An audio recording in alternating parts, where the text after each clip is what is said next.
Bonjour les filles et bienvenue sur La Game Rosem, je suis trop contente de vous retrouver aujourd'hui. Je suis exactement à 36 semaines de grossesse et je me suis dit que ce serait sympa de vous faire un petit point sur on va dire les 5 choses qui m'ont vraiment marqué au cours de mes 3, on va dire, grossesses, puisque là c'est la 3e. Voilà, je me suis dit que ce serait sympa de le partager avec vous. J'espère que ça va vous plaire. Et si vous voulez une vidéo routine, j'y pense de plus en plus, routine pendant la grossesse, n'hésitez pas à me laisser un petit commentaire, parce que ce sont des vidéos qui demandent beaucoup de travail. Et si ça vous intéresse pas, bah, je la fais pas. Premier truc bizarre, ce sont les envies. Donc là, je vous l'ai dit, c'est ma 3e grossesse. Des envies, je n'en ai pas eu des tas. Par contre, pour ma première grossesse, j'ai eu une envie énorme. Et là, vraiment, je comprends les femmes qui me disent « Non mais là, j'ai eu une envie, c'était pas possible autrement. » Et c'est vrai que, voilà, je vous explique tout. Mon chéri rentre un soir après une journée de travail, je suis à la maison, en arrêt, et il me trouve sur le canapé, je n'avais pas fait à manger, j'avais rien fait, et j'avais l'air d'une loque. Je le vois qu'il me regarde en se demandant ce que j'ai et il me dit « Bah t'as pas mangé ?» Non. Je lui réponds non. « Mais t'as mangé aujourd'hui ?» Non. J'avais une tête mais désespérée, j'étais sur le canapé avec une télécommande et je zappais mais sans vraiment regarder en fait la télé. Et il me dit « Bah qu'est-ce que t'as ?» Je lui dis « Bah je sais pas, ça va pas, je me sens pas bien. J'ai envie de manger un seul truc et j'en ai pas. » Il me dit « Ah bon, et c'est quoi ?»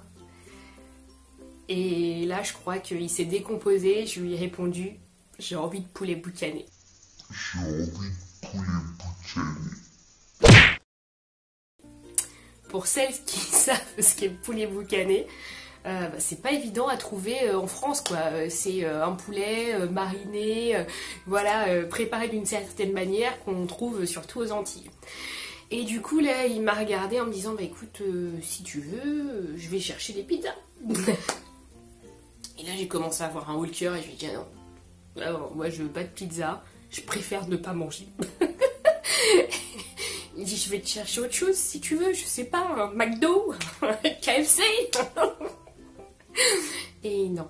Non, je le regardais avec un air toujours aussi horrifié par ce qu'il me disait. Je lui disais « Non, mais c'est pas grave, je préfère ne pas manger. » Non. Mais vraiment, tout ce que je voyais de toute façon m'écœurait, me dégoûtait. Je ne voulais rien manger à part du poulet boucané.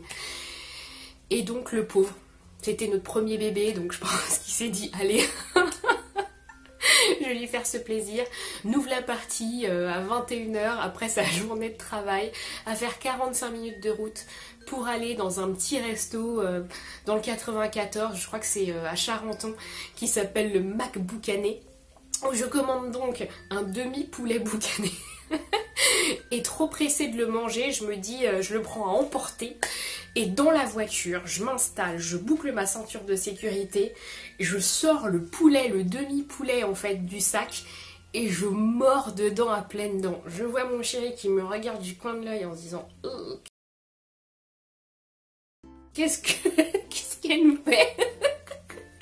Il était horrifié, mais j'ai pas pu me retenir en fait. Dès qu'on est entré dans la voiture, j'ai mangé mais comme une ogresse ce poulet, j'en avais partout, c'était horrible, mais ça m'a fait un bien fou.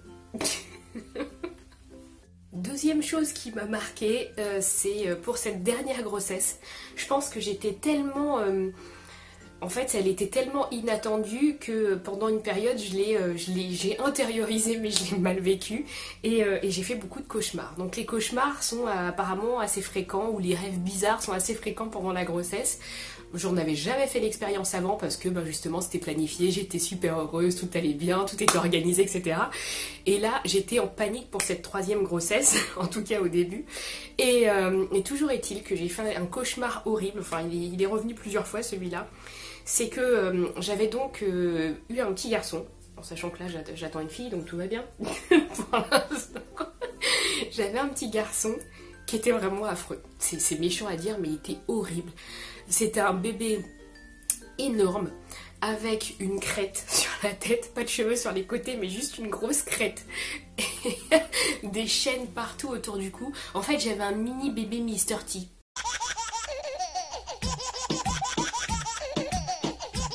Qui connaissent Mr. T ou Barracuda.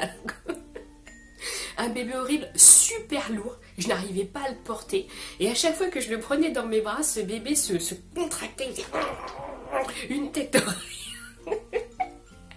Et de façon en fait à mettre tout son poids pour que je ne puisse pas le porter. Donc déjà il était lourd et en plus il faisait tout pour que je puisse pas le porter. Et il me faisait peur. Et je me souviens que dans mon dernier rêve, je me suis réveillée en nage parce qu'en fait ce bébé je l'ai pris, j'ai ouvert la porte d'une pièce, bon, je sais même pas laquelle, et je l'ai jeté dedans et j'ai claqué la porte en me disant non c'est pas possible, j'en veux pas.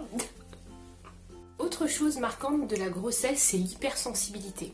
Alors je suis quelqu'un déjà qui pleure devant n'importe quel film où il se passe un petit truc, enfin je sais pas, un décès, un truc, alors là moi c'est... je suis au bout du rouleau quoi. Et là, chose que je n'avais jamais faite avant, je me retrouve un jour, pendant cette grossesse là d'ailleurs, la dernière, chez The Body Shop. Et je décide d'acheter un petit cadeau pour ma maman. Et je ne sais pas pourquoi, trop d'émotions là. La vendeuse était super gentille. Elle me propose une crème et je tombe, mais je fonds en larmes, je pleure et elle me dit bébé si vous arrivez, ah, c'est pour ma maman. Je dis c'est la fête des mères, je vais lui offrir quelque chose de sympa. Mais tout ça en pleurant, la blague qui me propose un mouchoir, de m'asseoir. Pour essayer de me remettre, mais j'avais honte, mais seulement je n'arrivais pas du tout à m'arrêter, mais des grosses larmes, je reniflais mes mouchoirs, etc. Les gens me regardaient dans le magasin, je ne savais plus où me foutre, j'attendais juste qu'elle emballe ma crème pour pouvoir partir. Mais bon, voilà, ce sont des choses qu'on maîtrise pas, je ne sais pas pourquoi j'ai pleuré autant que ça, voilà, c'est... petit truc de la grossesse. Et enfin, dernière chose, un peu moins drôle, ce sont les malaises dans les transports. Alors moi, à chaque grossesse, je ne supporte pas les transports. C'est vraiment une catastrophe pour moi. Je suis debout, assise, ce que vous voulez, je sais pas, le roulis du train, j'ai des gouttes de sueur qui coulent de partout, je me sens pas bien, j'ai la nausée, etc. Et enfin bref, alors ça m'est arrivé pour la première et la deuxième grossesse. Je fais un malaise dans le train, donc il y a beaucoup de monde, les gens, là j'étais debout, hein, personne ne vous laisse une place assise et c'est vrai que je n'aime pas demander. Je me dis bon, je suis déjà assez grosse comme ça, on me voit. et là je commence à avoir des gouttes de sueur qui tombent, qui perlent sur mon visage. Je me sens vraiment pas bien, je pense que je deviens un peu blême. Et là il y a un monsieur très gentil qui me dit attendez madame, je vais vous aider. Et la station suivante, et il me prend par le bras, j'étais à moitié dans les vapes, il me sort du train, me pose sur un petit banc, remonte vite fait dans son train pour surtout pas arriver en retard au travail, et tout le monde se barre et me laisse sur le quai. Voilà, c'est beau la solidarité, l'entraide. Voilà, la grossesse n'est pas un long fleuve tranquille, on a des hauts et des bas, des moments de bien et de moins bien, mais en tout cas j'ai pris beaucoup de plaisir à tourner cette vidéo et j'espère qu'elle vous aura plu. N'hésitez pas à liker si c'est le cas et à vous abonner si ce n'est pas déjà fait. Je vous dis à très vite sur les réseaux sociaux. À bientôt, au revoir.